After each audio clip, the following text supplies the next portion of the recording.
Ever feel like you're doing this teaching thing alone? You don't have to be. Shared teaching is all about sharing the workload through the power of collaboration and teamwork. Together, we'll walk through all the difficult parts of teaching and learn how to streamline our processes, fine-tune our time management, and develop a more manageable workload. If that sounds like a dream come true to you, then welcome to the Shared Teaching Podcast. Let's share in the teaching to make those dreams a reality. Now here's today's Shared Teaching. Welcome back to the Shared Teaching Podcast. You are listening to episode number 32. My name is Susan, and today we are talking about how to differentiate spelling in minutes in your first or second grade classroom. So before we dive into how to do it, let's talk about why we should do it. So we hear differentiate a lot in education. It's a very popular buzzword. And for me, sometimes I hear it so much I kind of want to roll my eyes. But it really is a good reason why we hear it so often. And that is that not all of our students learn the exact same way. So when I was in school, I was always really good at English-related things. So writing, reading, they were my jam. And I really struggled a little bit in math, especially as I got towards high school. So I needed extra help studying for math just to pass it. And so when we think about our lessons, there's not a one-size-fits-all. It's not a single approach to teaching a lesson that's going to have all your students understanding that concept right away. So we have to find a way to differentiate and continually reteach to get all of those students. So when we think about differentiating our spelling and other contents, we're really giving our students the best chance they have at success. So especially because of COVID, this is going to become so important to help bridge the gap of knowledge within our classrooms. So if you're a second grade teacher like me, if you think about it, our students really only had maybe half of a year in kindergarten because they started in August. March is when everything fell apart, and that was when they were in kindergarten. So they missed out on part of their kindergarten, right? Those really important lessons, phonics, making friends, how to sit, how to listen, how to be a good student, right? Those kindergarten teachers, shout out to you. You guys are so important. But then we go to first grade, and much of first grade, at least at my school district, they also missed out on being in person in the classroom. My daughter, who's now in second grade, same grade I'm teaching, wish me luck this year, she only had maybe, I want to say 3-4 weeks of being hybrid at her school. So very few time in person in the classroom. So was a crazy year last year and a crazy year the year before. And so now we're looking again at possibly going back to virtual. But anyway, moving forward, we really want to make sure that we have to differentiate because that's the only way we're going to bridge these gaps of knowledge that our students have. So within my classroom this year, I have amazing readers that are on target for second grade, even middle of the second grade. And then I have some students, there's at least 2 off the top of my head that I'm thinking of, that don't even know how to write their name correctly, let alone know any of the letter sound correspondences. So it's very hard for them to even write CVC words or read them. So we're talking about a pretty decent gap there among second graders. So we're going to get there by differentiating. So I choose to differentiate spelling because I feel it's one of the most easiest subjects to differentiate. So if you're going to start anywhere, I would recommend starting here. So we know traditional spelling, hopefully, is no longer very worthwhile, right? Because you give the spelling list on Monday. Students go home, they memorize it, their parents make them spell it, they give them pseudo spelling tests, and then come Friday's the big test. You give them the words, they ace it, they get 100%, you're so proud. And then the following Tuesday rolls around and you're like, why did you spell that word wrong? It was just on your test Friday. Well, they only learned it for the test. They had no connection to it. It wasn't important to them. They were just memorizing it for a good grade. So we want to do better, right? When we know better, we do better. So now we want to think about differentiating our spelling, making it worthwhile for students. And it can seem very time-consuming, but that's if you don't have the right system in place. Once you find a system that's going to work for you, it really is not going to seem time-consuming. And in fact, you'll be marveling at the growth your class is having while you are motivating to continue doing differentiating in your spelling. Okay, so first step is you want to assess. So the way I like to assess is I give the primary spelling inventory from Words Their Way. There's also, I believe, an elementary spelling inventory. I use the primary, and then if the kids do really well and they ace the primary inventory, I give them the next one. But I start with the primary. And it only takes, I want to say a few minutes, but it takes a little bit longer because I believe there's 26 words. So giving them the words takes a little bit of time. So let's say maybe half an hour to do this spelling inventory. Next, you're going to analyze the results. And the great thing about the Words Their Way inventory is it already comes out with like a little spreadsheet where you put the little check marks, and then you can easily see at a glance where you students fall on the continuum, and you'll know exactly where you need to start them because it's all laid out in the directions, and you can find this inventory free online. You can also go to my podcast episode at sharedteaching.com/podcast. Or because this is a literacy topic, you can also find it on my regular blog post, sharedteaching.com/literacy. And you can look at the Differentiate Spelling blog post. And I'm going to have a link there to the spelling inventory so you can find it. Okay, so you analyze the results. You look at where your students fall, and you'll have your groups. Now, I'm going to use, sorry if I'm saying this wrong, but Lanisha Tab. She is phenomenal with social studies. She's also come out with a differentiated word study program that is based off of Words Their Way, and it's very simplified because she teaches kindergarten. I'm going to use it with my second graders, and if I need to, I will come up with some more lists as they get further along the continuum of the spelling. But for now, I think it's going to work for me using her program. So I highly recommend you check that out as well. So we assess them during the Words Their Way assessment, and then I also do a sight word assessment. So this is step one still, we're assessing.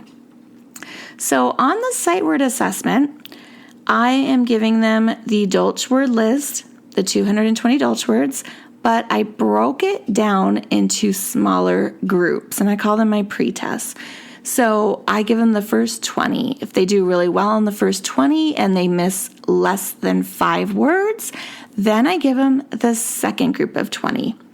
And I'm in my second week of school for the school year this year. So I actually gave the second group now, the second pretest list, to about half my class. So we're talking about second graders. So I gave them the first test, I scored it, I looked at how many words they got wrong, if they missed less than 5, because my first spelling list for them has 5 words. And if there's not 5, then I needed more than 5, right? So I gave them the second test. And so I want to say about half my class needed the second test. And I have yet to score that, but there are a couple of students that are going to need the third test. And you just kind of keep testing them until you get to a point where they are missing at least 5 of the words, or you made it through the whole list. If you make it through the whole list, phenomenal student you have there, you're going to want to look at the Fries list and get the words that are missing from the Dolch list that are on the Fries list and give them those words. You could also look at giving them content words, or you can simply just not give them any high frequency words. It's really up to you. So I assess them using this group of 20, the first 20 words, and I just use the high frequency order. And I've been doing this so many years now that I actually have these assessments on video. So students can simply log into their Chromebooks, they can pull up the video that I've assigned them, and they can take their pre-test then and there, headphones, computers. I don't have any part in it, which is beautiful because this means the students that need 1, 2, 3, 4 tests maybe can do it when we have time. I can just simply say, okay, Johnny, go to the back of the room, take the third pre-test. It's set up for you on the computer, and they just go there and they take it without me having to manage and give a spelling test. I wanted to say instruction, but it's not really my instruction. Ooh, something just fell in the background. That scared me. I don't know what's falling down off of countertops. Okay, but anyway, you want to make sure that you're doing it maybe during their independent work time. That's when you would pull them to do these assessments if you're not going to do it whole class. Okay, so now that I have that, it's a very similar grouping than with the words their way. So I just have a spreadsheet where I simply mark where they fall on the list, and then I know which list to give them. And I'm going to be talking about that a little bit more in next week's episode and also next week's blog post, because I'm doing a podcast/blog post episode. They're combined. Okay, so we want to combine the sight words and the spelling inventory to get killer results. So this is where the magic starts to happen. So I take my individualized sight word list and I take the words their way spelling patterns, and I'm mixing the two of them together. So my students are practicing 10 words each week. There's 5 from the sight words and there's 5 from the spelling inventory that's using the phonics pattern that they're going to be ready for. Okay, and then we're going to make sure we have phonics instruction somewhere in our day. We're not just going to get rid of that point, right? We still need that.